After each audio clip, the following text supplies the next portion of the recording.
look, this is the best duo since at least Lito Shepard and Sheldon Brown for Philadelphia. You might have to go back to Troy Vincent and Bobby Taylor. That's how good this duo is.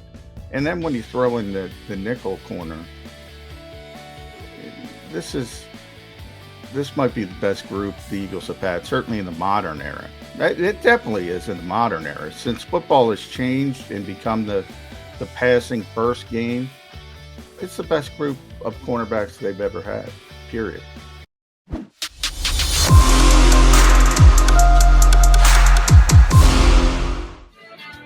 It is a Thursday get-together here on Birds 365, a news-filled Thursday get-together that we will give you for the next 2 hours. Appreciate you tuning in. It is the Mac and Mac guys on Birds 365, John McMullen and Jody McDonald. When last we spoke, Birds fans, 22 hours ago, yours truly, after we wrapped up the show, talked to Johnny Mac for a couple of minutes, had some stuff I had to get done around the house. And less than a half an hour after we signed off, I got my phone in my back pocket, and here comes the text from John McMullen. Yeah, as soon as the show ended, the Eagles have announced that they have signed James Bradberry to a 1-year contract. I don't know exactly when the news broke, but it was less than a half an hour after the show. They do this on purpose, don't they, Johnny Mac? They try and get their key official announcements out there somewhere before 10:30. But after you and I have signed off here, my ego's not that big yet to say they do that, but it's funny the coincidence. It always happens. But yeah, I mean, I didn't see it coming. I thought it would take a little bit longer. The one part I did get right is 1 year, $10 million. I thought that's where the Eagles would go if the market sort of came down to that. And evidently it did, and they moved. They moved quickly. This wasn't last year where they waited. So I think they had their number. If Bradberry was willing to accept it, and remember, I kind of, speculated on the pitch, and it's pretty easy. Playing opposite Darius Slay, you can make a lot of money. You make a lot of plays. Have the ability to make plays because they're not going to target Slay that much. And you can get right back on the free agent market next year. And for a guy like Bradberry, remember the time of the year as well, because everybody's at the 90-man limit for the most part, or a player or two they've already budgeted for their significant players. So it was a difficult time to hit the market for him as well. So now he can play well, and he has the ability to hit the free agent market again and get back to where he thinks he should be on the cornerback market. So great signing. There's no way to poke holes in this signing, Jody. I mean, this was a significant need for the team, despite what they would say about Zach McPherson and Tay Gowan and Kerry Vincent, etc. And now all of a sudden, you have a Pro Bowl cornerback on one side, a 4-time Pro Bowl cornerback. You have an ex-Pro Bowl cornerback on the other side. And oh, by the way, Avonte Maddox is one of the best top 10 slot corners in this league. All of a sudden, I'm looking for him, Jody. I got to look under. Where are the "we're not ready" people? Where are they? Are they still here? Right. There have been some, and the key guy who has not bought into that is the general manager of the Eagles, Howie Roseman, who, despite Jeff Lurie hedging this offseason, when they had the meetings this year and Jeff did one of his very infrequent media availabilities, he said the Eagles are going to try and walk that fine line and balance between getting better in 2022, but also keeping a tight eye on the future and getting the team better and having assets for the future in place as well. Well, that tilted. It hasn't been a split down the middle decision kind of thing. Now, they've done certain things. Hassan Reddick's a 3-year signing, and I expect Hassan Reddick to be a top-flight pass rusher for a minimum of 2 years, if not all 3 of his contract. The Eagles did what they did and added the talent they did in the draft, which you're getting a minimum of 4 years out of all of your players, 5th year for your first-round draft pick if you pick up the 5th-year option Hopefully those guys turn into decade-long players for the Philadelphia Eagles. So certainly draft players are ones that you look toward the future. But this signing with James Bradberry, Kazir White, they've made a couple of moves that have basically stamped them as, oh, we're in it for 2022. This is a for this year kind of move, which, I've been banging the drums. As soon as Bradberry, I started when Bradberry was still a member of the Giants, when speculation was running rampant that the Giants would either trade him, doubted it, or they'd have to be forced to eventually release him because they had given him so much money. He was counting so much against their cap this year that they had to do what they did. And I thought he was a perfect fit for the Eagles, knows the divisions, played against the Cowboys and the Commanders the last several years, knows all the Giants because he played against them in practice. So he was a perfect fit here. He's 1 year removed from being a top 10 cornerback in the league. He didn't have as good a year this past year. He wasn't as good in 21 as he was in 20. Well, Patrick Mahomes wasn't as good this year as he was the previous year. Did we write off Patrick Mahomes? I don't think so. I told you I thought he was a top 10 cornerback. I told you I thought he was going to get paid as a top 10 cornerback. Probably only a 1 year prove-it deal like you just laid out there. Come in, have a really good year, go back out into the market again next season. That's what I thought he would do. That's what I thought would be the kind of contract he would command. And he did.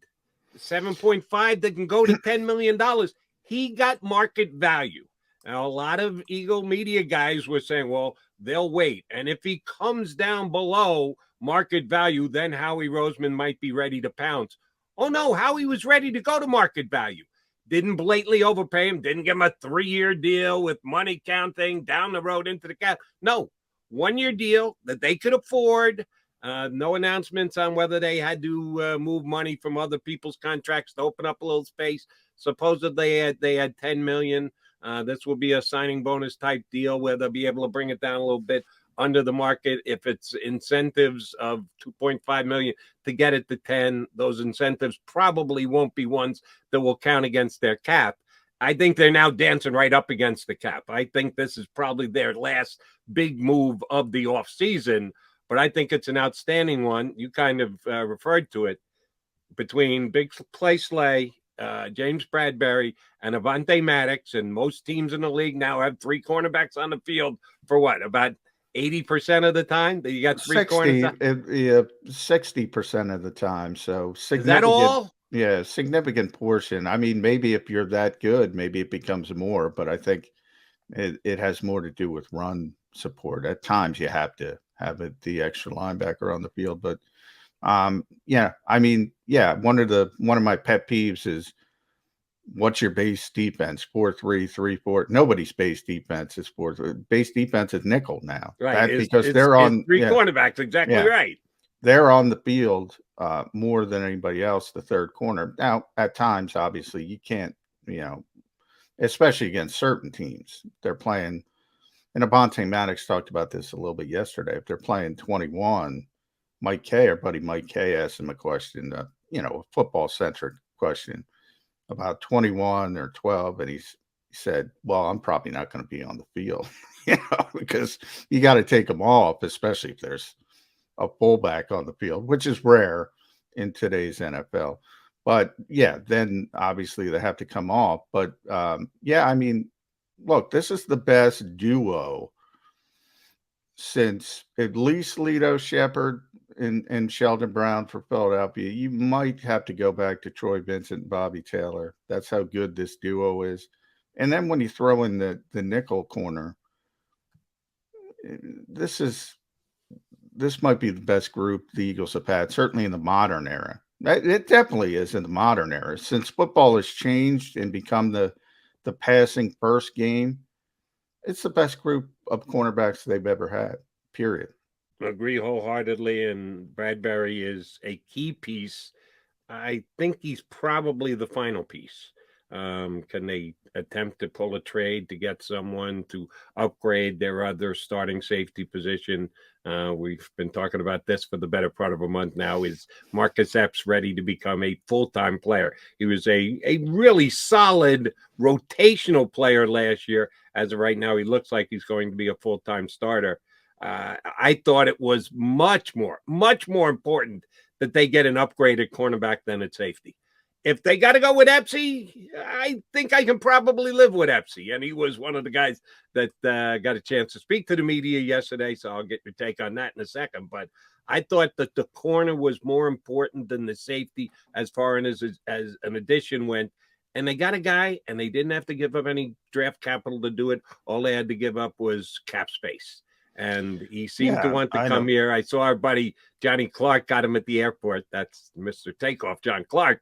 And I like what he had to say. He chose Philadelphia. He likes the Eagles' defensive line and the pressure they can get. Your best friend sometimes as a D-back is your defensive lineman teammates who get pressure on that quarterback. I think it was a big-time addition for the Birds yesterday. No, I agree. It was never, for me, the doubts were never about the football aspect of it. It was about sort of, if you look at Honey Badger's contract, look, I thought Bradberry was going to get 3 years. I thought the Eagles would probably beg off at, 8 figures. And I think they would have, to be honest, if that contract was out there for them. But 1 year, 10 million, that's what I put it at. And I assume the incentives are going to be really easy for him to reach.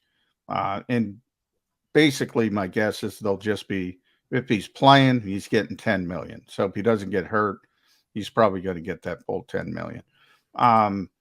That would be my guess. You can't criticize it from a football standpoint. You can't criticize it from a football standpoint. I do think, and we'll see this in the coming days when the contract gets filed, there's probably going to be some voidable years on there. So on paper, it's probably going to be a 3-year deal, to spread out the cap hit with 2 voidable years or something like that. One of those Howie, Jake Rosenberg bookkeeping tricks. But, 1 year, 10 million, that's good for both sides, I think. Yeah. So did you think, because I know others did, you actually thought that he was going, when I say he, I mean Bradberry, was going to command a contract like the Honey Badgers? I said, no, not necessarily. I said if he did. I didn't think the Eagles were going to multiple years, basically. So if it were 3 years, 30 million instead of 1 year, 10 million, I don't think the Eagles would have went there. But I think the calendar helped them. Because if he gets released at the beginning of free agency, he's not here. He's getting multiple years. He's getting probably a little bit more than he got. Probably, maybe not whatever he's scheduled to make, 13.4 or something of that nature. He probably would have gotten 11, 12, multiple years, and he's probably not here. So I think the calendar helped the Eagles a lot when it came to James Bradberry. I know Adam Schefter reported there were 11 teams that were interested. Now think about that this time of year, Jody, with the calendar again. That's over 33% of the league interested, and they're already filled up. So that kind of tells you people still think he can play. Now, a lot of those teams might have been, hey, we'll sign you for 1 year, 5 million. And, it doesn't necessarily mean all that much. But the fact that 11 teams are calling up at this time of the year is significant. And, the Eagles, when the Giants were trying to trade Bradberry, they wouldn't take the Eagles' calls, which is understandable. They don't want to trade him in the division. And it worked out anyway for the Eagles. So, thumbs up. And, remember, we go all the way back because we're on every day, Jody. That first week of free agency, that first time, what's how we do it? How we better get in on this. Take your time. Take your time. Take your time. Be disciplined. Bang. Because they signed Hassan Reddick as quickly as they did. So people were looking for 3 or 4 moves in that first week. No, it doesn't work that way. They got a key and significant guy into the fold, week number 1, multi-year contract, 3-year deal. Yeah, that's what the first wave gets. They get the multi-year deals. They get the longer-term commitments. The guys who don't are more like 1 year make good type deals. If you're getting released in May, then that's absolutely the road you're going to be going down. That's why I kind of laugh and poo-poo 11 teams were interested in him. Yeah, well, what were the offers? Well, Yeah, yeah. we'll Well, give you the veteran that's the minimum key if you part. want to come down and play for us. Yeah, thank you very much. It's a 2-minute conversation. You hang up on the guy. My guess is there were probably 2 or 3 or 4 teams that were in the neighborhood that had ended up getting a deal done. The 7 going to 10 type deal. There were probably a couple that were had the ability to do it and knew how much that Bradberry would be an upgrade for them. The Eagles were the best of the bunch, and that's why he chose to come here to Philadelphia. He's already comfortable playing against the other teams in the division, knows them well enough, has a chance to succeed playing across from big play Slay. Howie Roseman played the waiting game perfectly. Didn't wait too long and watch the player sign somewhere else. Didn't overreact and overpay for a guy like Bradberry. I think he got him at exactly market value, what the market probably held. I wouldn't put an emphasis on 11 teams. I'd like to know what the offers were out of a handful of those teams. But they got the job done more so than anybody else. And right now, I think they have as good a 3-man cornerback combo as anyone in the National Football League. Yeah, I agree. And from the standpoint, I just think the 11 teams, the more important part of the 11 teams, again, is the time of year and the fact that, most of these teams have already said, all right, we have our plans. We're going in this direction. And even if they took the time to say, all right, you know what? Bradberry's out there. Let's go get Bradberry. Even if it's pie in the sky, I don't think anybody would have offered them the veteran minimum, but even if it was pie in the sky and say 1 year, 5 million, we'll give you that. Come in and play. That's still pretty significant this time of year. Not at the beginning of free agency. That's not significant. But at this time of the year, I think it's a pretty significant number because teams talk themselves into players. I tell you this all the time, Jed. They go, oh, we don't got to worry about that. We got so and so in the draft, and then they get to August and they watch so and so on the field in August, and they go, oh crap, we gotta fix this quick. Happens every year in this league, so I do think it was pretty significant that 11 teams were trying to talk to James Bradberry but you're right. Nobody thinks about the back end. And that was my first question. Well, yeah, but how serious were they? And again, if it were March, I wouldn't blink an eye. In May, I think it's more significant. Here's the reason why you and I don't see this one the same. How many teams in the National Football League, if they could add James Bradberry tomorrow as their CB2, he wouldn't be an upgrade over the guy they have right now? Way more than 11. Right. So if there were only 11 that had interest in him, I don't know what the hell was wrong with the other teams that didn't at least inquire about his services. Well, that's just what I was saying, Jody. That's how this league works. They're like, well, we don't need him because we drafted so-and-so, or we got this young kid who's ready to step up. The whole league acts that way. The Eagles were paying lip service to it with Zach McPherson take out, but obviously it was just lip service. The whole league has been like that for years. And then I can't tell you how many times I've seen it. They say the same thing, and they think the draft pick, the 3rd round pick, forget about first round picks. It's very unlikely first round picks hit the ground running right away. I mean, yeah, you can look at it. Certain guys do. Micah Parsons last year. There's always a handful of guys that are just ready to go. But for the batsman, and when you start talking about 2nd and 3rd round picks, it becomes less and less likely. But every year, these teams say, "Oh no, we drafted so and so in the 2nd round. We're gonna plug him in. He's plug and play." And then they get to August, and then they go, "Oh my God, we made a mistake. He's not ready." And that's why I think it's a little bit more significant at this time of year because all those teams you were talking about, Jody, and the smart ones are the ones who call. And the smart ones who can look at themselves honestly are the ones that called. The other ones are the ones I'm talking about. And they're saying, oh, we got this, we got blah, blah, blah in the 3rd round. Now, I don't want to insult anybody, but you get the point.